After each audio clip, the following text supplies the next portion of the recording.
Banaskantha collector Mihir Patel અંબાજીમાં પધાર્યા હતા. અંબાજી મંદિરમાં નવીન કલેક્ટરે દર્શન કર્યા હતા. મિહિર પટેલ અંબાજી મંદિરના દર્શન કરી ધન્યતા અનુભવી હતી. તાજેતરમાં અમદાવાદના ડેપ્યુટી કમિશનરથી બનાસકાંઠા કલેક્ટર તરીકે તેમની નિમણૂક થઈ છે. અંબાજી મંદિર ટ્રસ્ટ દ્વારા તેમનું સ્વાગત કરવામાં આવ્યું હતું. બનાસકાંઠાના જે પણ કલેક્ટર બદલી થઈને આવે છે તેઓ સૌપ્રથમ માં અંબાના આશીર્વાદ લે છે, ત્યારબાદ કલેક્ટર તરીકેનો ચાર્જ સંભાળે છે. અંબાજી મંદિરમાં તેમણે સિદ્ધિવિનાયક મંદિર, શ્રી યંત્ર માતાજીના ગાદીના દર્શન કર્યા હતા. ભટ્ટજી મહારાજજીની ગાદીમાં જઈને પણ તેમણે આશીર્વાદ મેળવ્યા હતા. માતાજીના દર્શન કરી આજરોજ કલેક્ટર બનાસકાંઠા તરીકેનો ચાર્જ સંભાળવા જઈ રહ્યો છું.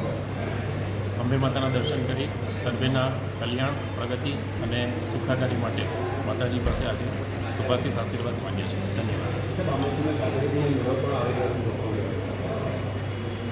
ભાદરવી પૂનમના મેળાની જે પ્રાથમિક વિગતો છે હાલમાં મેં મેળવી છે અને ખૂબ સારી રીતે મેળો ઉજવાય, જે ભાવિક ભક્તો છે એમને કોઈપણ પ્રકારનું વિઘ્ન ન પડે એના માટેની તમામ તૈયારી જિલ્લા વહીવટીતંત્ર દ્વારા ચાલી રહી છે. એબીસી ન્યૂઝ સાથે પ્રકાશ મીણા, બનાસકાંઠા.